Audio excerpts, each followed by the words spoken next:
Shalom Kingdom Community Rock Surabaya, puji Tuhan kita terus berjalan dalam perjalanan kehidupan kita dan bulan ini kita belajar tentang Glorify the King through me ya, melalui kehidupan kita memuliakan nama Tuhan. Dan satu hal yang perlu kita perhatikan adalah cara menyenangkan Tuhan, cara memuliakan Tuhan adalah dari apa yang kita pilih dalam kehidupan kita, karena kehidupan kita adalah bicara selalu tentang pilihan. Ya kan, bangun pagi kita mau langsung bangun atau tidur lagi, pilihan. Bahkan ketika kita tidak mengambil pilihan apapun, ya itu sebuah pilihan sudah kan. Kita memilih untuk tidak mengambil pilihan apapun. Jadi semua hal dalam kehidupan kita semuanya adalah tentang pilihan. Nah, yang perlu kita perhatikan ketika kita belajar tentang Glorify the King, pastikan bahwa apa yang kita pilih dalam kehidupan kita adalah hal-hal yang menyenangkan Tuhan, hal-hal yang pleasing God. Hal-hal yang itu membuat hati Tuhan disenangkan. Karena saya percaya waktu kita melakukan itu dalam kehidupan sehari-hari kita, dalam keseharian kita, bahkan jadi gaya hidup buat kita, saya percaya kita mempermuliakan Tuhan melalui kehidupan kita. Kita akan belajar beberapa hal, agak sedikit panjang, 9 poin kita belajar hari ini. Tapi saya berdoa ini boleh menjadi bekal untuk kita semakin glorify the King melalui kehidupan kita ya. Tema kita di dalam Matius 5 ayat 16, demikianlah hendaknya terangmu bercahaya di depan semua orang supaya mereka melihat perbuatanmu yang baik dan memuliakan Bapamu yang di surga. Tentunya apa yang kita pilih dalam kehidupan kita, ini menunjukkan perbuatan yang kita lakukan dan ini menentukan orang di luar sana mempermuliakan Tuhan atau tidak. Kalau kita hanya memilih hal-hal yang menyenangkan diri kita sendiri, bukan menyenangkan Tuhan, mungkin kita akan menjadi orang-orang yang mempermalukan Tuhan. Tapi waktu kita fokus, kita lakukan apa yang menyenangkan Tuhan, percayalah, kita akan menjadi orang-orang yang mempermuliakan Tuhan. Kita akan belajar dari ayat-ayat selanjutnya di Matius 5 ini. Yang pertama di Matius 5 ayat 23 sampai 24. Di sana bicara tentang persembahan. Kalau kamu mau memberikan persembahan dan kamu teringat apa yang ada dalam hati saudaramu, taruh persembahanmu dan pergilah berdamai dulu. Baru kembali untuk memberikan persembahan. Nah, di sini kita belajar jangan kita fokus dengan apa yang kelihatan. Waktu kita mau memberikan persembahan bukan tentang berapa yang kita bisa beri. Atau ini juga bicara tentang pelayanan yang kita lakukan. Jangan cuma sekedar fokus pada apa yang kelihatan, skill mungkin, penampilan mungkin, tapi lebih dari itu percayalah begini, Tuhan senang dengan hal-hal yang gak terlihat, yaitu apa? Bagaimana hati kita. Makanya tadi ayatnya bilang, kalau kita mau beri persembahan dan kita teringat ada yang gak beres dalam hati orang lain, ada hati saudara kita, taruh, bereskan hati kita. Amin. Tuhan lebih suka apa yang ada dalam hati kita. Tuhan melihat hati lebih daripada apa yang kelihatan dengan mata kita. Ya kan, Samuel pernah hampir terkecoh waktu milih raja buat Israel. Tapi Tuhan mengarahkan, Tuhan tidak melihat rupa, Tuhan melihat hati. Sebab itu Daud yang dipilih, bukan kakak-kakaknya yang besar, yang gede gitu ya, bukan mereka. Tapi Daud yang dipilih karena Tuhan melihat hati. Yang kedua, waktu kita menghadapi lawan, menghadapi keadaan yang tidak sesuai dengan yang kita inginkan, apa yang kita pilih? Hal-hal yang menyenangkan diri kita dengan kita menjadi hakim, dengan kita menjadi orang yang terpenjara karena kita kecewa, kita pahit, kita berlarut dalam kepahitan kita, atau hal yang menyenangkan Tuhan, yaitu apa? Alkitab berkata begini, segeralah berdamai. Segeralah berdamai, ini yang Alkitab ajarkan, ini yang Tuhan ajarkan, ini yang Tuhan mau. Segera berdamai, datangi orang itu, beresin, ajak ngobrol, selesaikan masalah, itu jauh lebih menyenangkan Tuhan daripada kita cuma sekedar menyerahkan diri pada hawa nafsu kita, pada emosi kita, kekecewaan kita, dan kita berlarut dalam kepahitan.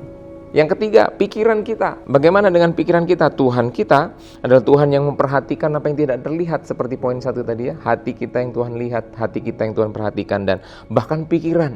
Orang gak perlu melakukan zina, ini Alkitab katakan.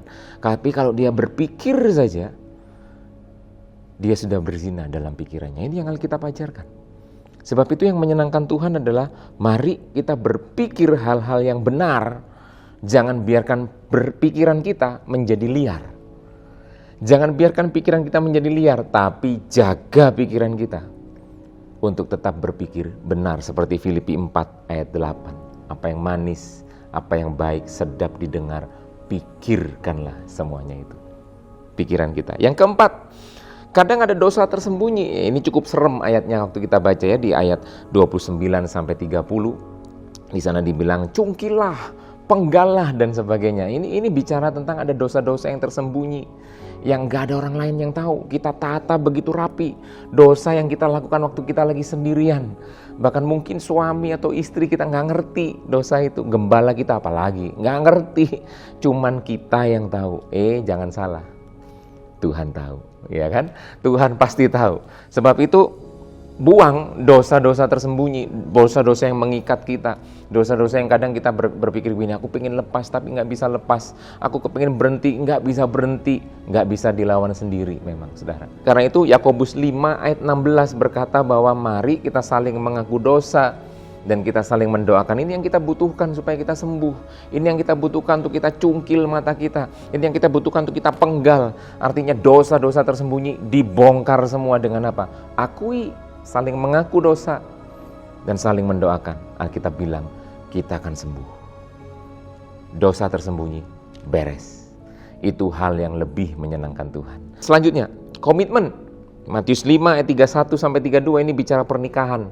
Dan kita tahu pernikahan itu komitmen sekali seumur hidup. Yang setuju bilang amin. Ya, komitmen sekali seumur hidup. Artinya apa? Artinya begini. Kalau kita fokus pada apa yang menyenangkan diri kita, kadang-kadang begini. Kita selalu cari-cari alasan supaya kita nggak lagi berkomitmen. Iya kan? Pak, gimana dia begini, dia cerewet sekali misalnya.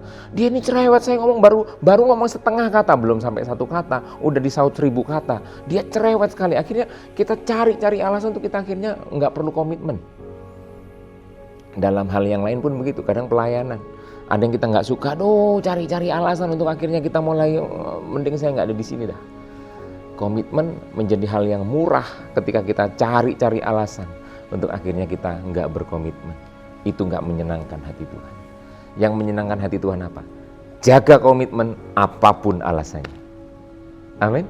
Jaga komitmen apapun alasannya. Wah, dia begini, mungkin banyak alasan, tapi begini. Enggak, saya sudah berkomitmen. Enggak, saya berkomitmen ada di Komsel ini saya bertumbuh. Enggak, saya berkomitmen saya ada di gereja ini saya tertanam dan saya bertumbuh. Enggak, saya sudah berkomitmen dia istri saya, dia suami saya berkomitmen di hadapan Tuhan. Itu menyenangkan hati Tuhan. Yang selanjutnya yang keenam, janji. Hati-hati, jangan obral janji. Biarkan cuman baju yang diobral. Janji jangan pernah diobral. Ya, sebab Alkitab berkata, ya. Jika iya katakan iya, jika tidak katakan tidak. Ini bicara tentang apa? Hal yang menyenangkan Tuhan adalah berintegritas. Jangan obral janji. Jangan yes man, jangan berusaha menyenangkan semua orang dengan kita selalu ya, kita selalu ya. Kalau iya, iya, kalau enggak. Jadi jangan iya, akhirnya tidak. Jangan tidak, tetapi iya, enggak. Iya, enggak. Itu orang berintegritas.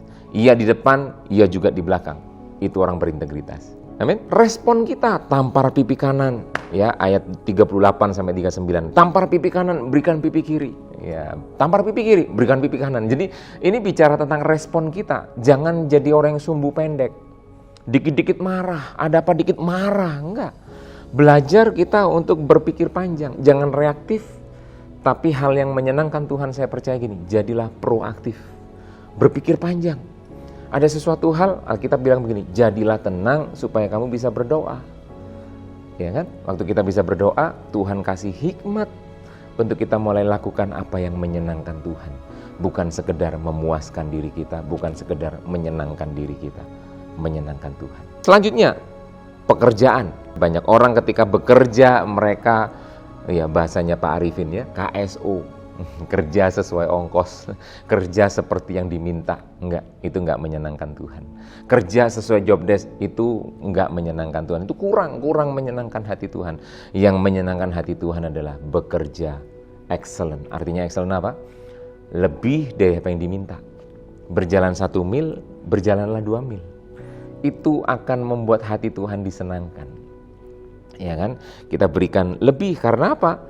Karena begini, waktu kita bekerja sesuai yang diminta, ya bahasa pekerjaannya, karena ini poinnya tentang pekerjaan, gaji kita dapat.